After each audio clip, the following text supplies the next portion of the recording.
Hello, everyone, and welcome. I'm Terry Nathan. I'm the Chief Operations Officer here at IBPA. I've been with IBPA for quite a time, and I'm really looking forward to this session here.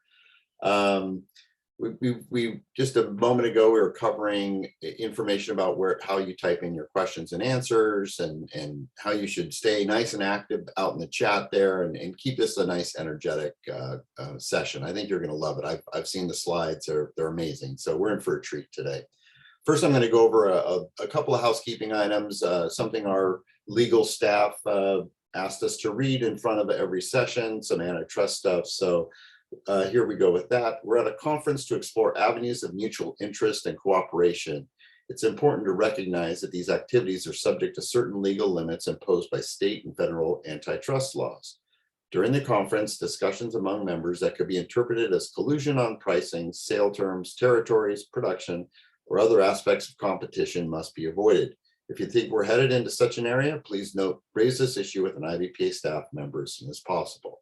And we're all really accessible. That was our sort of legal ease, but feel free to reach out to us anytime for anything, anything at all about Publishing University, publishing in general. We're here for you. And next, I'm just gonna give a nice big shout out to our sponsors and our exhibitors. I hope you've had a nice time to go visit with them. There's a ton of great information they have. It's not just people there trying to sell you things. It's people that really know a lot about this industry. It could be a book designer, a book printer. It could be somebody with some new social media like Bookie Call. And there's a lot of exciting stuff in that exhibit hall. Plus, we're doing a treasure hunt, and you should go do that. Submit your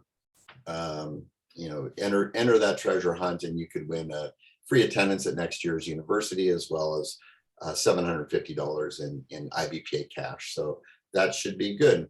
And now we are through all of our little housekeeping. I'm just going to straight turn the floor over to Carol Van Den Hende, if I did that right. So welcome, Carol. I'm really looking forward to this. Thanks so much, Terry. Really appreciate that. And also thank you to you and to the rest of the staff, Angela, for putting on such an incredible conference. I've attended many sessions, and I'm so moved about having this forum really to talk about everything from diversity, equity, and inclusion and free speech. So kudos to you and all your staff. Well, thank you. And yeah. And welcome to everyone. It is great to be here with you. I'm Carol Van Den Hende, and we're going to do three things together here. First, we're going to start with why are we even thinking about book cover design? Why is that even important to us as publishers and people in the publishing world? Secondly, I'm going to cover the 5 truths I found from having worked 20 plus years in marketing and strategy, and really eager to share those with you. And then third, we're going to have an opportunity to run through some book cover trends that we're seeing in the marketplace right now. I'd love for all of you as you're listening to think about an aha, something new, or an idea that's been sparked, because I'm going to ask you for those to be put in the chat at the end. So think about that as we're going through this content. So first of all, I'd love to start with introductions, and really in order to give you a sense of how I'm coming at the design concept and what it is, the lens that I'm bringing to design. So I wear multiple hats in life, as probably many of you do as well. One of them, I'm currently Senior Director for Digital Transformation for Mars Incorporated. But most of my career has actually been in marketing, running different multi-million and billion-dollar brands for Mars. And that's really the experience that I'm coming to design with. So this idea of how design can break through, land meaning, make a difference, and move the needle in sales. Some research has found that design changes can result in anything from 1 to 7% sales uplift. And so it's truly a strategic and important lever in all of our work to reach readers, and one that I use when at work for reaching consumers as well. Another hat I wear in life is my author, publisher, speaker hat, and I absolutely adore this world of publishing. In fact, I've been speaking at writers and other publishing industry events for the last about 10 years now. And I've done that. I've really, tried to share my knowledge when it comes to marketing strategy and insights because I find that it's an incredible community. It's so giving. Really, a lot of our work is very purpose driven. We're trying to get messages out into the world. And so I want to contribute to that. And then a third hat that I wear in my life, and feel free to put in the chat if anyone can relate to this. I am married, I have kids. I'm actually a mom of twins who happen to be 18. I cannot believe that I've now raised adults. So that's a little bit about me. Let's jump into the content. And I'm actually going to start with a story. And I know that you're looking at this picture and thinking, what does this have to do with book cover design? And I promise there is a link. So when I worked at Mars, and I'm still there actually, one of the assignments I had took me to China. In fact, I went to Mars, China for a 2-year assignment in which I was responsible for our chocolate gifting or box chocolate business. Now, this is a pretty big move. I had always lived in the US. I was born and raised in New Jersey. I had never been to China until Mars sent me there. And so I went to this foreign country essentially as an illiterate person. So I did learn quite a bit of Mandarin. I was able to converse, but I couldn't read a thing. And the reason I bring this up is because I think it's so illustrative of how important design can be. I arrived into Beijing with my suitcases, met my driver, and before my husband and my twins arrived, I had a little bit of time to find a house and set that up. Well, I found when I went out shopping to try to get all the things we might need, shop for laundry detergent and dishwasher detergent and anything else we might need to stock up on, I was not able to distinguish between, in this particular case, in this category that you're seeing on the screen, I was not able to distinguish between all of these big plastic colorful jugs because I couldn't read a thing. And so first, it was a very humbling experience. But ultimately, what solved that problem was design. My driver came into the store with me and he was able to interpret for me. This is laundry detergent. This is dishwashing liquid. And once I was able to memorize the shapes and colors and not have to rely on being able to read these, indistinguishable pictograms, the Chinese characters, I could shop and I could navigate this world in which I was, illiterate. And I bring this up because it's not that different. The world of stores or mass merchandisers in which they stock tens of thousands of SKUs is actually not that different than a book world in which oftentimes our titles are competing with, it could be tens of thousands of different titles, whether we're in a physical world or in a digital world. And so these precepts, the 5 truths or principles that I'm going to share, are 100% relevant for how we break through, catch a reader's attention, as well as land meaning. What is unique about that story? What's unique about that nonfiction book? What's unique about that book that you want to convey? And those are 2 really important concepts. But first, before we dive into actually looking at those 5 principles, I do want to differentiate between 2 different concepts that sometimes I hear conflated when they're presented or discussed at conferences. Sometimes I think the idea of brand versus branding or visual identity are sometimes mixed together. And I do think it's important to, for a moment, separate those 2. And I simply want to define brand as a concept that encapsulates the unique positioning, differentiation, relevance, and meaning of a person, product, or service. Now, this could apply for authors that you work with, but it also could apply for your publishing company. How you think about your publishing company as a brand. And sometimes the simplest form of talking about brand is that it's a promise. It's the promise you're making to readers when they come to you, and what experience are they going to have? What benefit are they getting? I do like to differentiate that from the idea of visual identity. Visual identity is simply that brand promise translated into physical and digital assets, which can be the book cover designs that we're going to talk about today, as well as other things like logo, website, typeface, business cards, etc. And now, why is any of this important? I love answering the why question because here we are, we're spending an hour out of our day thinking about design. Why is this important? You'll see the number 9 that I have on the chart here. And if you have a guess what this is, feel free to put it in the chat. Would love to hear your thoughts. So you may have seen this book by Sally Hogshead. It's called How the World Sees You. In that book, she talks about in agrarian times, attention spans used to be, I hope you're sitting down, 20 minutes long. Nowadays, the reason the 9 is on the screen, it hasn't dropped to 9 minutes long. That would be nice if we could get 9 minutes for a reader to look at the front cover, the blurb, read the jacket copy, all of that. There are some studies that show, especially millennial attention spans have dropped down to 9 seconds long. Now, why is this? We are all living incredibly busy lives. We have many things vying for our attention, and media is increasingly fragmented. There are some studies that say we're assaulted by 5,000 messages a day, whether that be news headlines, promotional flyers, advertisements, etc. And that's why it is so important for us as publishers or authors to be landing both breakthrough and meaning when it comes to our books so that we can reach readers in that precious 9 seconds of attention span that we have. Now, here are the 5 principles we're going to go through, and don't worry, we're going to go through one at a time. And also, you'll have the opportunity to download this deck after the talk. So, in case you're furiously trying to scribble all these down, don't worry. The first one we're going to dive into is this idea of simplicity, to focus on what is the key message in order to break through. And I'm going to show a visual example of what I think really demonstrates that simplicity in a beautiful way. Because when you only do have 9 seconds to break through and catch attention, it's certainly important to be single-minded.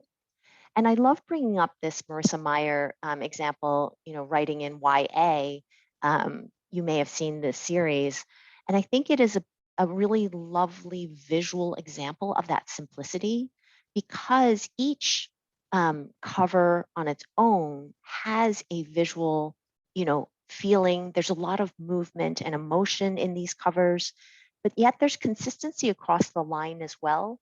Consistency both in the type of colors that are used, as well as that very distinctive font for the title that is, almost immediately recognizable.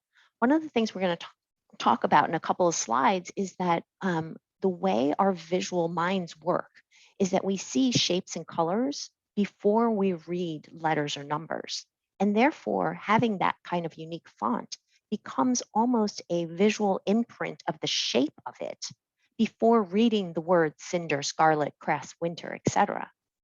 And in this case, when this screenshot was taken, her website had that background that's shown at the top. It doesn't look like this anymore, but it created this feeling of a world in which these books and these titles could live. And so there was this, kind of very single-minded feeling and visual approach that created a very simple and distinctive and memorable visual identity. Now, I'm going to give you, I think sometimes the contrast is really helpful when we see an example of when this is working, when the idea of simplicity is working, versus when it's not. So I am going to show you some titles that maybe aren't achieving simplicity the way that would make them most effective. But the caveat there is certainly no slight to any designers, any authors who worked on these books. I'm sure there's so much heart that goes into every book. So no slight intended, but I will show you a few covers, and I would ask, as you see them, how you would assess them against the simplicity principle. Feel free to put that in the chat as we're taking a look. So we're going to see 3. The first one, Love is a Wounded Soldier. And first, I would say, I think there are some things working for this cover. I think it certainly gives a sense of era and time period. But yet there is maybe a bit too much going on. That the dog tags at the bottom, the author's name is not quite visible. And there's, with the different elements, there's really kind of 4 distinct elements sitting on their own. Your eye almost doesn't know where to go. And that's something that's very important. We're going to talk about when we get to the brief is the communications hierarchy. Where should the eye go first, second, third? should be really clear, and that communications hierarchy is what's delivered in the visual identity of the book cover design. And so I would argue that this one, is not quite doing that. Another cover, which actually visually has a lot of things quite appealing to it. A very organic form of a frog is really interesting. To have one that is different from the other certainly sends a message that is visually intriguing and can draw your attention. Here, though, I think it is hard to tell what is the title, what is the subtitle, the author's name gets lost. So there's a balance piece that is, makes this one, you know, potentially able to be optimized. And then the third example, here again, a lot of things happening. There's an image of a bird, of a bra, of a cup of coffee, a post-it note. There's the publisher, the title, the author, and they're in different fonts in a way that they're fighting with each other, as opposed to, of course, it makes sense to use different fonts on a cover. And in fact, a lot of times what you see is a sans serif font for maybe the title and a serif font for the author name. And that's absolutely fine if they can live cohesively together.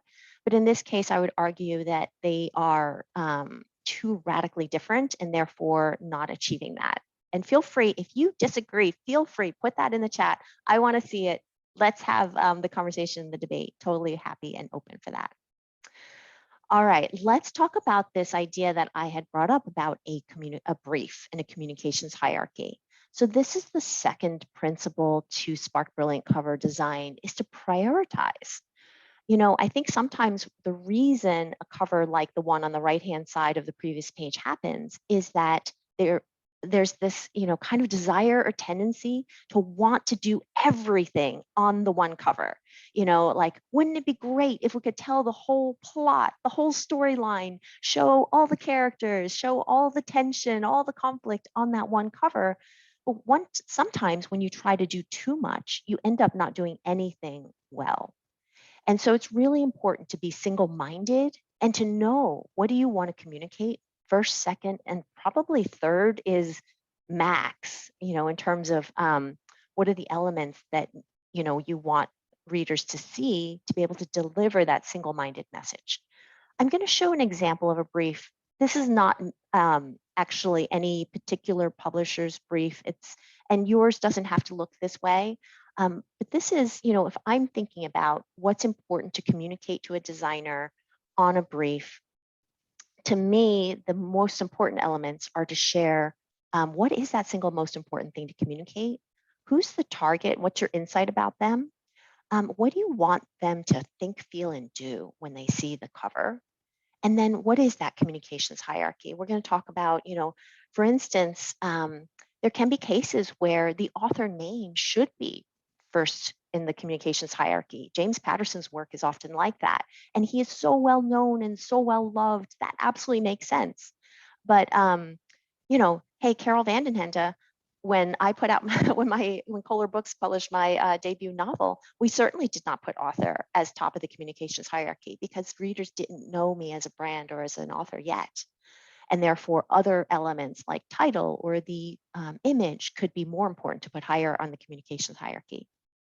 There can also be places on the brief to capture tonality, and then some of the concrete things that can inform the visuals, like the setting or any physical characteristics. So this is just illustrative. And I want to share with you a real life example when a brief was used and when it made a difference. And I have, I have the rights of the group to share this example. This example is actually from New Jersey Romance Writers, which I'm a member of. And this was several years ago when New Jersey Romance Writers decided they needed to refresh the brand logo. So they hired a designer and they showed her the current logo and said, go refresh the brand logo. Now I'm sharing this example because I want to use it as a chance to illustrate how important it is to have that brief be meaningful, to inspire the designer. And so what happened when the designer was given this, go refresh the brand logo, it's old fashioned, it needs to be refreshed without a brief. These were the designs that came back. So the designer tried to do the best job she could. She thought, well, it's romance, it has love. I guess I should use hearts. The designs were functional, but not emotional. And I want to show you the difference now. So what happened was, because I was a member of New Jersey Romance Writers, they came to me and they said, "Oh no, what happened? This designer must be terrible. She did a terrible job. What are we going to do?" And I asked about the brief. They explained to me there wasn't one. And I said, well, why don't we try with that same designer and brief her? And we simply let her know, what is unique about New Jersey Romance Writers. And what's unique is we're welcoming, we're educational, and I think we're entertaining. I think we're the three things that we ended up briefing her. Here's the result of what came back when we briefed her with an inspiring brief as opposed to with none. The difference in the exact same designer was she was able to create something that had emotion, that had breakthrough and meaning in it. And I think you can see visually the difference. Feel free to put in chat if you have any thoughts on that. The third principle is about how you assess against the brief. So let's say now, you realize you have only 9 seconds to break through. You realize simplicity is important. You need to prioritize by having a single-minded brief. Now, when you get the work back that's results from that brief that you've given, it's important to not assess versus personal taste, but rather, does it meet what you put into the brief? And so here are some things to think about and to adhere to. So assessing versus against the brief means not versus personal taste. It's okay to allow the designer to explore broad before narrowing down. Those early rounds might not be polished, and that's okay. It's not about the nitpicky little things, but whether the overall feeling, the overall direction, the overall design is achieving what the brief, identified. And the feedback should be on the what versus the how. So the feedback isn't, I like this or I don't like that, or make this shade of blue a little darker, but rather where is the design gapped to what was in the brief. Also, it's important, you saw the Marissa Meyer example where her line had a sensibility to it, a feeling to it, a mood, a tonality. And so thinking across long term, not just about the one book, but also how it will work across a series or work across a body of an author's work. When we talked about the fact that readers see shapes and colors before they read numbers and letters, that means that over time, an author's name becomes a shape that's recognized in their minds. And it's really important to keep that consistent, which we're going to get to um, in one of our principles. So, and here's a little bit more about that. How do readers look at a book cover? They, especially in Western countries, they tend to look left to right. Now, in other cultures, that could be different. Um, and so think about, what are they seeing for second and third as they scan left to right? Is that matching the communications hierarchy? Are the balance of elements cohesive? Has this been designed for the long term? Have we used the fonts appropriately, the serif and the sans serif fonts?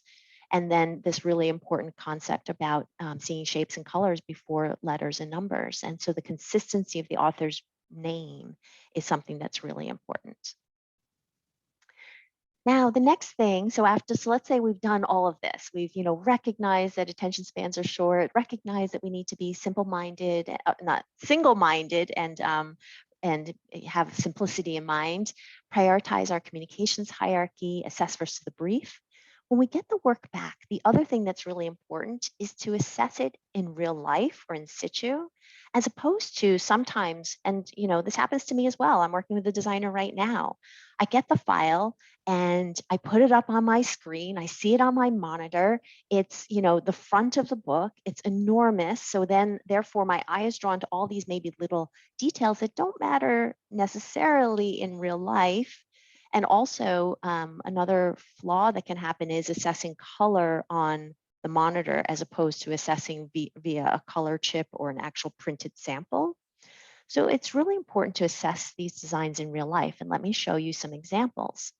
Sometimes real life is you're competing online, and therefore all the reader sees is a thumbnail.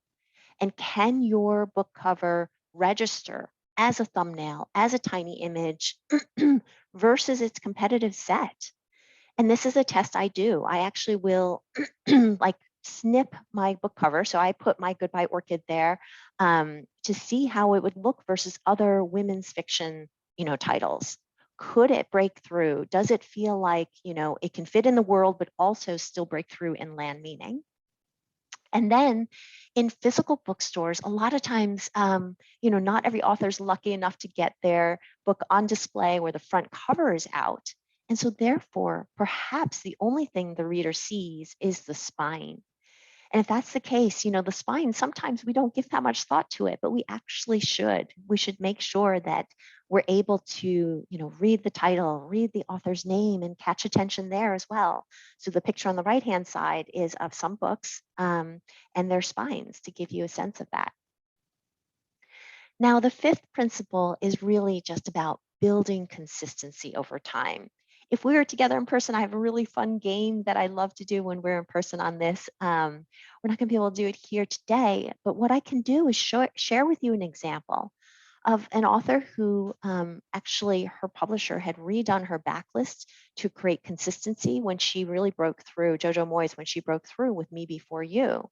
And that very distinctive font, the very simple graphical design of just a bold color with a contrasting title color and contrasting author color creates a feeling and a look that was, you know, spanned across the rest of her titles and her backlist. And I think it creates this very consistent look so that when you see that in store, it's instantly recognizable as Jojo Moyes, as work that's relevant or connected to Me Before You. Now, where should this take place? We talked early on about the idea of brand as a concept or a promise. We talked about visual identity as the manifestation or the visual manifestation of that promise.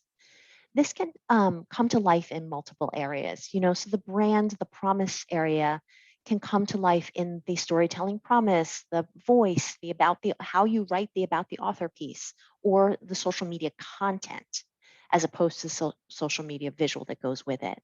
And so the visual assets where you'd want to be seeking consistency is in the book covers and especially the author name and font, the website, the social media presence or visuals that you use for social media posts, and ads and promotions. So as you work with your writers in your portfolio, these are things you can help guide them on to think about. Where are you making sure there's consistency and consistency over time, consistency over series?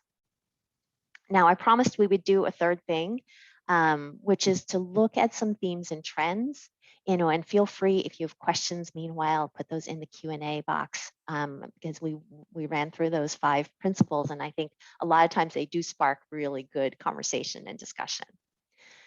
So as we look at these themes and trends, pay attention to a few things. Are you noticing the simplicity, the single-minded message on these covers? Are you finding that they are able to break through in their genre, that is, to catch a reader's attention, catch a reader's eye?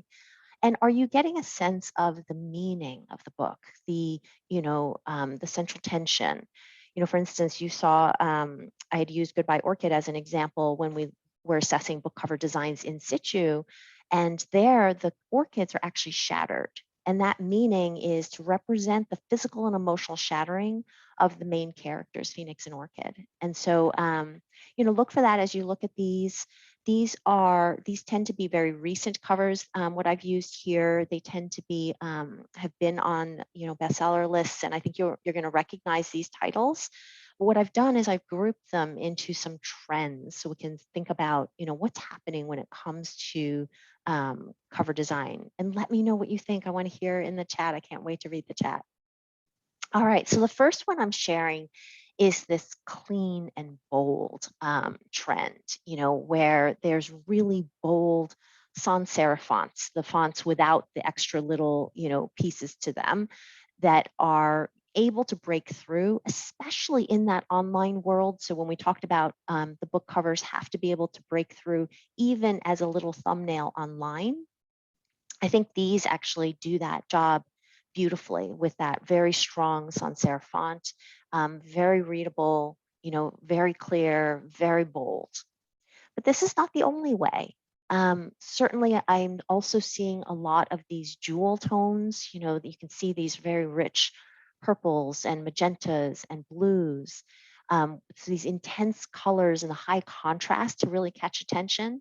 In this particular case, the four examples I have on here, which does include my book as well, they happen to use floral, but that's not the point I'm trying to make here. These do happen to use floral, which goes really well with jewel tones. But I think this is another way in which book covers can capture attention. Here, I think it's a really interesting, these abstract backgrounds, these layered patterns. And I think that what these can do is create almost a desire for the reader to look twice. You get a sense almost like a Rorschach kind of sense of the cover. But then you look twice because you see more things as you look a second time. So for instance, in that detransition baby cover, you get a sense that there's some patterns, but then as you look closer, you realize there are eyes peering back, with the pointy eyelashes looking back at you. And I think that can really catch attention and cause you to look twice, which is not easy to do when you only have 9 seconds of attention span. Another trend I see is this very ornate, covers, these detailed graphical treatments with some mirrored or repeated patterns, which creates a whole different feel. Sometimes it's hard to put book cover design into words because it is a feeling or an emotion you get rather than something rational. And I think it's great to assess book covers in that way too. How do they make you feel? If you remember the brief that I showed, it's what does the cover make readers think, feel, and do? So the feel is really important. Here's another trend, and I see this a lot, where the protagonist is shown on the cover, but the face is obscured or the person is turned away. And I think this creates a really interesting feeling of mystique, and it allows readers to picture the characters as they picture them based on the description in the book, as opposed to putting a specific person on the cover. Because sometimes, readers will say, oh, that's not really how I pictured them. And so when you put a very specific face, it can create that disconnect between how the reader imagined and the picture. But here, it creates the feeling that certainly you're in someone's really intimate story, yet you don't have to be so specific about what that person looks like. So I think it's a really brilliant tactic. Another one here, these are using really illustrated characters, illustrated images, and a very playful font. We see this a lot in romance. It creates a lighthearted feel. It's a little bit cartoony. It feels really accessible and approachable. And then a whole other way you could go is to use photography. These titles all use photography in a way that feels grounded in reality. Multiple of them actually evoke a specific time and place. You can, sense when it's historical because of the colors and the, images that are used. And then I see this often as well, this idea of having, a really black or dark background with gold accents. And this creates a feeling of, being quite understated. It can be quite intriguing. It brings you in. It also can have a feeling of gravitas. You can see how as we went through each of these pages, that each of them creates a different feeling in you. And this one has that, more serious tone to it. Now, I know we've been through so many interesting things. We've talked about the why is book cover design important at all? We've talked about 5 principles or truths that I found in my work with book covers and with design in general. And now we've gone through 8 different trends that I've seen in book covers. I wanted to make sure to save time for your questions and for a conversation, really. And so I hope that you've been thinking about those and to put those into the Q&A. And up front, I had said, as you're listening, please keep track of any ahas you're getting, any ideas you're getting, anything you want to take to action. And so here's your time. If you haven't already, put that into the chat. Tell me, what ahas did you feel? What did you learn? What surprised you? So let me know what those things are. I'll be looking at the chat after I take this presentation down so that you can see Terry and myself. And I also wanted to provide here, my contact information so that if you want to keep the conversation going via email, or other places, please do. There's a contact form on my website. So carolvandenhende.com/contact. There's my email address right there. Also, feel free to link in with me, linkedin.com/in/Carol Vandenhende. My link tree has links to my Facebook, Instagram, Twitter, all the places I'm on social media. Feel free to find me there. And I do hope to meet you in person at an industry event in the future. If anyone else is going to Novelists Inc., I'll be there this September. I'm giving 2 different talks, one on author brand and why readers care, another on millennials, because this is oftentimes a really important cohort. A lot of times the characters we write are in this millennial cohort, but sometimes the authors themselves aren't millennials. And so I find this to be a really captivating piece of content, and people have said that they really get a lot out of hearing from that perspective. So please jot these things down, keep in touch with me, and tell me what you thought about the content we discussed today. Well, I'm just going to jump in and say, wow, amazing, Carol. When we first talked, I asked you if you were a book designer. I said, no, not exactly. And as I sat there watching, I'm thinking to myself, no, she's not, but she could teach book designers a lot about book design. It was absolutely amazing, so useful. I think every person on every level, in every level of publishing has something to learn from this session. So thank you. Thank you for sharing your insights. So amazing. Loved it. And there are some questions coming in. So I'll just jump in and please do jump in with questions in the Q&A box. I'm going to have a hard time following both the chat and the Q&A. So be sure and put them in the Q&A box. But here's one from Arlene. It says, in the trends and other cover designs, isn't it important to indicate the genre by the design? And most of them seem too the ornate seems to indicate fantasy or history. Light romance versus Bodice Rippers are also usually quite different in design. So anyway, I'll let you expand there. Thanks, Arlene. Yeah, it is a really good point that, it's important when we approach design of a book to know what genre is that book in and what are those genre norms. Either because, and this is a choice, the choice can be to meet those genre norms, to cue to the reader that this is the genre that they're expecting. There also can be times when you break the genre norm, but you have to do it purposefully. And maybe not 100%, maybe you don't break everything, but maybe you break a little something to be able to achieve that breakthrough. So absolutely, I agree with you, Arlene. What genre you're considering is really important. And I think a lot of times we can tell at a glance, and especially readers who are big readers in that genre can tell at a glance what genre something is. Is this fantasy, which I absolutely adore? Is this thriller, which that's what I read? Or is this romance? That one example, when we looked at the ones with the kind of illustrated characters and the, very more cartoony fonts, is actually a lot of romance is moving towards that. That's great. Thank you. Kevin asks, and some others have shown an interest in this too. The example covers were fiction. What differences do you advise for nonfiction? Yeah, that's a good point. And so I write in fiction, and so you're right. My examples are in fiction.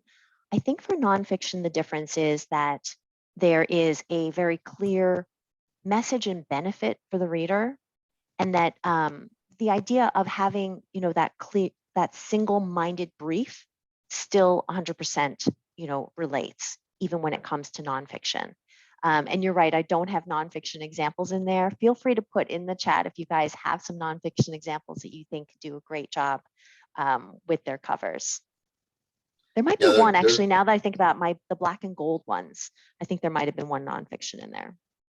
Yeah, you know what, somebody actually mentioned that in the chat. I just saw that come through. So yeah, keep the chat going too. There's a lot of sharing of information and websites and things over there right now, which is great. I always love to see when the community comes together and teaches and learns from each other. It's just amazing. So the next question line is from Julie, who says, a good sans headline font you recommend for cover design, question mark. So she's just asking, do you have a suggestion for a good sans serif headline font?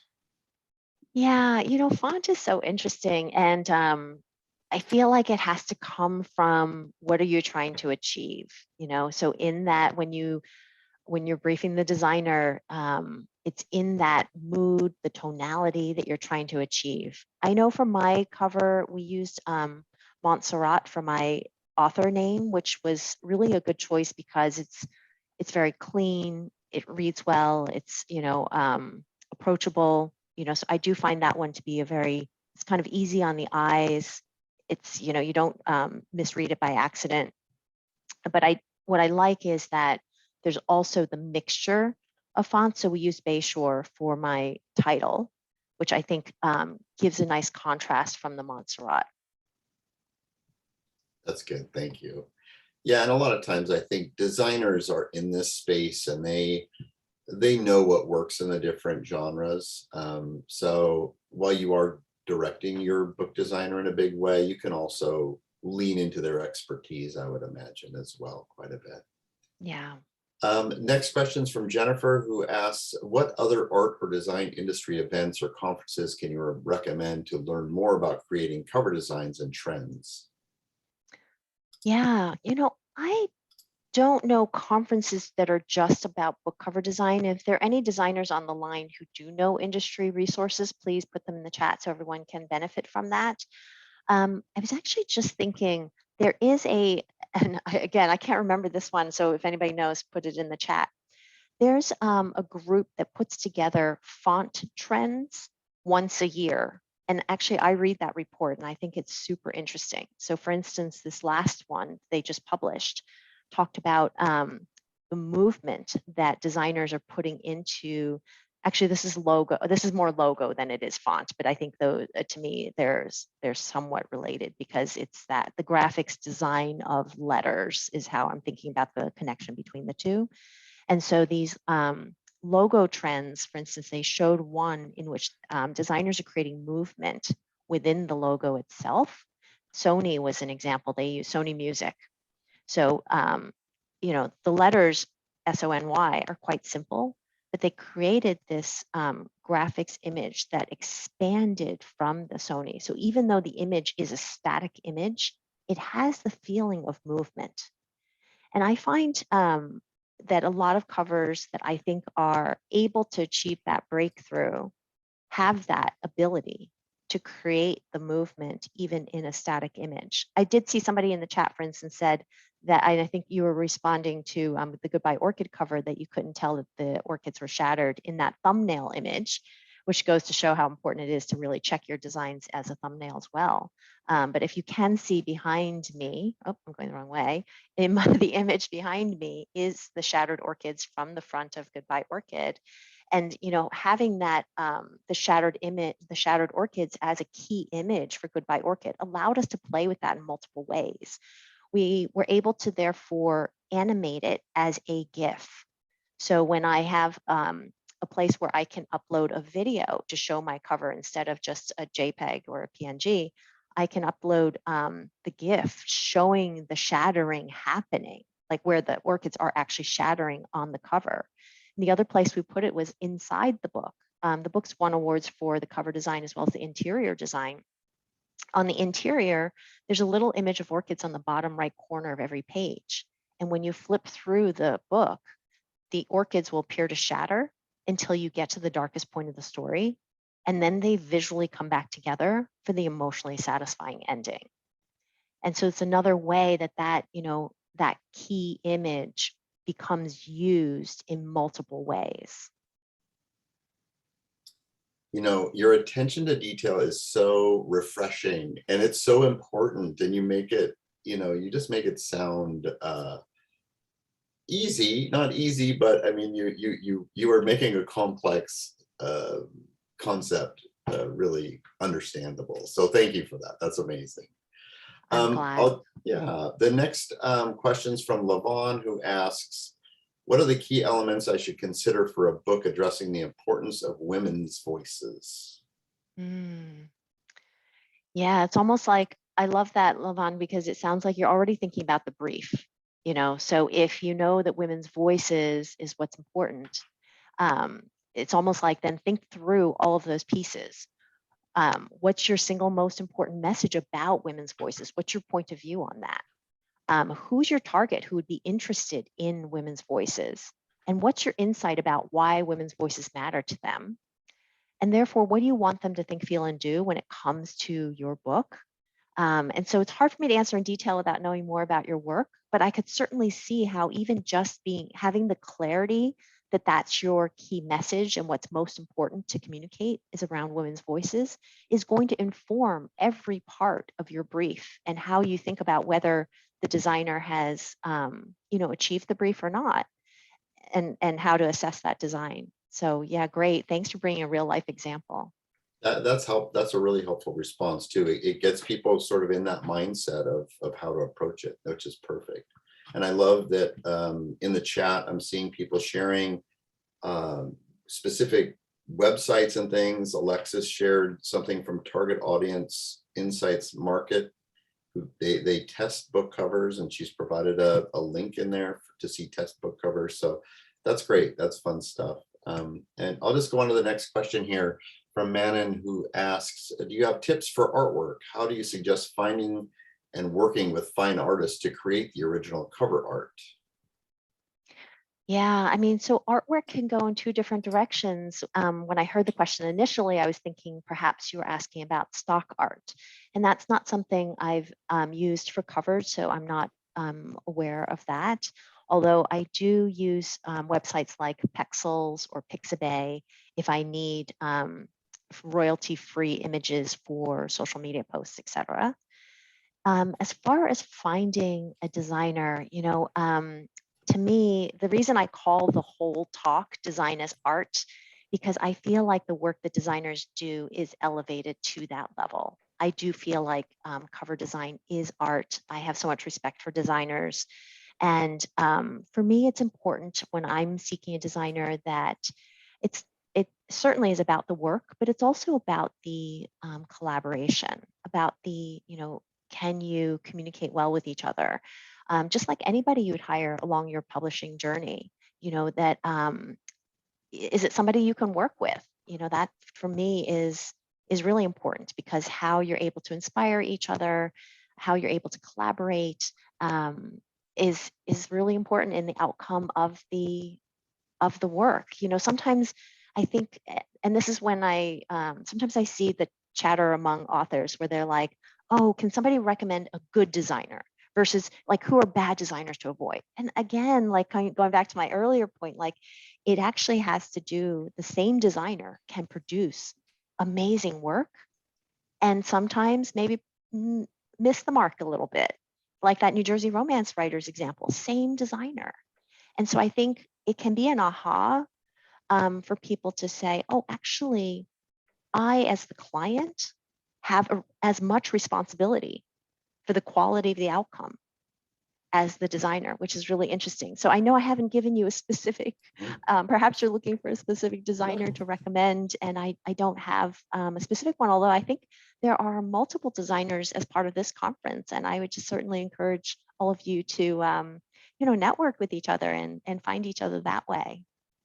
Yeah, it's such an important point that people do miss. I'm guilty of it too, because we do have design needs here at IBPA for different things. And you put a lot of faith in your designer to just think they're going to be able to pick your brain and know exactly where you want to go with something. So to see an evolution of design and to have the patience for it it's so important in the process. So that's really good. Switching gears, Jennifer asks if you do you see any trends in faith-based books? Is this something that you have input on? Yeah, Jennifer, thanks for asking. I do not have much experience or exposure to faith-based books, so I'm not sure I'm the best person to guide you there. But I do find, because book covers are so readily available online, that you can do a lot of research on your own. You know, you can simply Google for books in your genre and look to see especially what the best-selling covers, what are themes there, what are elements that are being used consistently, or color schemes. And then it can be a choice how much you're consistent with that, the genre norms, versus where you might want to break away from it in order to drive some breakthrough. So really interesting question. Sorry I can't help with specifics there. I think that's valuable. So thank you. This one you're going to have to bear with me because it's a bit long, but it's worth it. I've read through it here, but let me go through here. Tanisha's got this to say and ask. On the note of trends, I've found that we often end up with covers that utilize the most recent Pantone color of the year. This unintentionally creates a cohesive look to our catalogs as a whole. However, we don't push our authors in that specific color direction. Do you have any thoughts on this trend, and how do you continue to be unique when so many other texts on the shelf may be in the same color wheelhouse? Mm. Tanisha, if you know the current Pantone color of the year, put that in the chat. I'm curious. So, if I understand the question correctly, is what you're noticing is, as an industry, certain um, books are going towards, kind of using the same color scheme, and therefore you feel like there's a bit of sameness.